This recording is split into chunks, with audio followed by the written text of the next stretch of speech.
যোগ তো শুধু শারীরিক কোনো কসরত না কিংবা শারীরিক তৃপ্তি না। আপনি যদি এটা নিয়ে কিছু বলতেন যে মানসিক তৃপ্তিটাও তো যোগ থেকে আসে, সেটা আমরা অনেকেই জানি না। এটা নিয়ে আপনি যদি কিছু বলতেন। তো আসলে এখন যোগ নিয়ে আমাদের মধ্যে একটা যেটা ধারণা আছে, যেটা যে যোগ করলে আমরা খুব দ্রুত ওয়েট লস করতে পারবো, সুন্দর একটা ফিগার পাবো, স্লিম ফিগার পাবো, বা শারীরিক সৌন্দর্যটা বৃদ্ধি পাবে এরকম। কিন্তু আমরা যদি যোগের খুব গভীরে যাই, তখন কিন্তু আমরা দেখতে পাবো যে যোগটা কিন্তু শুধুমাত্র শারীরিক নয়। হ্যাঁ, শারীরিক সুস্থতার জন্য যোগ খুব ভালো একটা ভূমিকা রাখে। যোগের ভূমিকা এখানে অস্বীকার করার কোনো উপায় নেই যে শারীরিকভাবে সুস্থ থাকতে হলে আপনাকে অবশ্যই যোগকে করতে হবে, যোগ করতে হবে। কিন্তু করতে হবে। কিন্তু যদি আমি বলি যে শারীরিক সুস্থতা থেকেও আমরা যেটাকে খুব ইগনোর করি, মানসিক সুস্থতা। হ্যাঁ, যে এখন মানসিকভাবে সুস্থ থাকতে চাইলে কিন্তু যোগের কোনো বিকল্প নেই। আপনি যে কোনো পেশায় থাকতে পারেন, যে কোনো পজিশনে থাকতে পারেন, আপনি যদি মানসিকভাবে সুস্থ থাকতে চান, মানসিকভাবে শান্তিতে থাকতে চান, আপনাকে অবশ্যই যোগাসন করতে হবে। হ্যাঁ, যোগ করতেই হবে। যেমন ধরেন আপনি একজন ডাক্তার, একজন ইঞ্জিনিয়ার হতে পারেন, বা আপনি টিচার হতে পারেন, কোনো স্কুল কলেজের টিচার হতে পারেন, অথবা আপনি হাউস ওয়াইফ, কিংবা আপনি যে কোনো খেলোয়াড়, যে কোনো আপনি ফুটবল খেলছেন, ক্রিকেট খেলছেন, যে কোনো কিছুতে আছেন। কিন্তু আপনাকে যদি মানসিকভাবে আপনি শান্তি চান, মানসিকভাবে সুস্থ থাকতে চান, অবশ্যই আপনাকে যোগ করতে হবে। তো আসন করে তো আমরা শরীরকে সুস্থ রাখি, আর মনকে যে প্রশান্ত করে সেটা তো মেবি প্রাণায়াম, তাই না?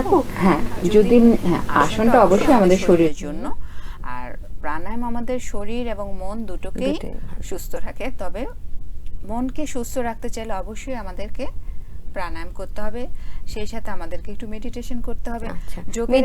মেডিটেশন বা ধ্যান, সেটা তো আসলে যোগের একদম সর্বশেষ স্তর বলা হয়। হ্যাঁ, সেটাই। প্রথমে আপনাকে বেশ কিছু স্টেপের মাধ্যমে শরীর এবং মনকে তৈরি করতে হবে। আর এই শরীর এবং মনকে তৈরি করার প্রাথমিক ধাপগুলোই হচ্ছে আপনার আসন এবং প্রাণায়াম। হ্যাঁ, আসন এবং প্রাণায়াম রেগুলার অভ্যাসের মাধ্যমে আমরা আমাদের শরীর এবং মনকে তৈরি করতে পারি। সেই তৈরি করা শরীর এবং মনকে নিয়ে আমরা ধীরে ধীরে মেডিটেশনের দিকে আগাতে পারি।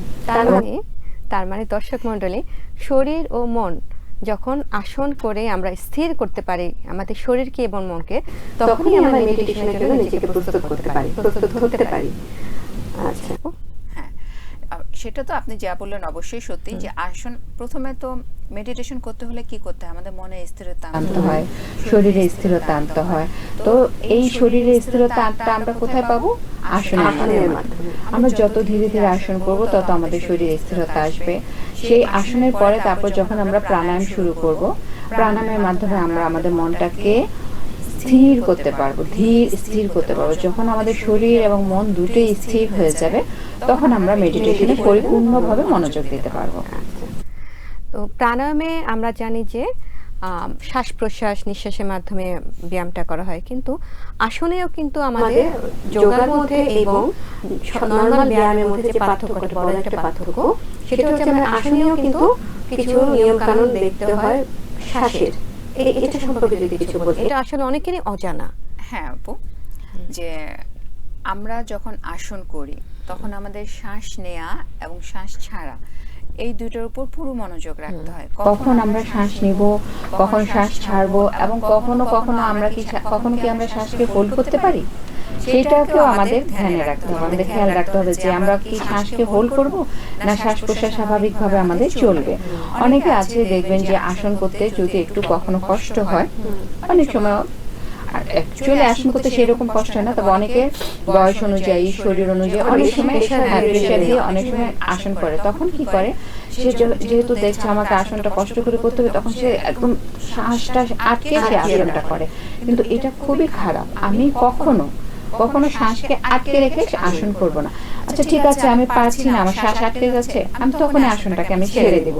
তো যোগের সাথে শ্বাস প্রশ্বাসের একটা গভীর সম্পর্ক রয়েছে, এবং আপনি অন্য যে কোনো এক্সারসাইজ বলেন, যে কোনো কিছু থেকে আপনি যোগকে আলাদা করতেই পারবেন শুধু এই শ্বাস প্রশ্বাসের মাধ্যমে। হ্যাঁ, যে আমরা আসন করার সময়, প্রাণায়াম করার সময় ঠিক যতটা আমাদের শরীরের অঙ্গভঙ্গির দিকে মনোযোগ দিচ্ছি বা নজর দিচ্ছি, ঠিক ততটা মনোযোগ আমাকে দিতে হবে আমাদের শ্বাস প্রশ্বাস আমাদের শ্বাসের ছাড়া দিকে। এবং নেয়ার উপরে। আশা করছি আমাদের আজকের এই পর্বটি সাজানো আপনাদের জন্য খুবই উপকৃত হবে। আমরা যোগ নিয়ে বেশ কিছু কথা বললাম, যেটা আসলে অনেকেই অজানা। যেমন শ্বাসের ব্যাপারটা আমরা অনেকেই জানি না। কখন শ্বাসটা নিতে হবে, কখন শ্বাসটা ধরে রাখতে হবে, কখন শ্বাসটা ছাড়তে হবে, কারা কারা আমরা শ্বাসটা ধরে রাখতে পারবো, কোন রোগীরা শ্বাসটা ধরে রাখতে পারবেন না, বিভিন্ন ছোট ছোট অনেক বিষয় আছে যেটা আসলে না জেনে যোগা করা উচিত না, এবং অনেকেই আমরা শ্বাসের ব্যাপারটা জানি না। তো আমরা আশা করছি আজকের আলোচনা আপনাদের উপকারে লাগবে এবং আপনারা সঠিকভাবে যোগা করে সুস্থ থাকবেন। সকলে ভালো থাকবেন, 24 ঘন্টার সাথেই থাকবেন। দেখা হচ্ছে আগামী কোনো পর্বে। আল্লাহ হাফেজ।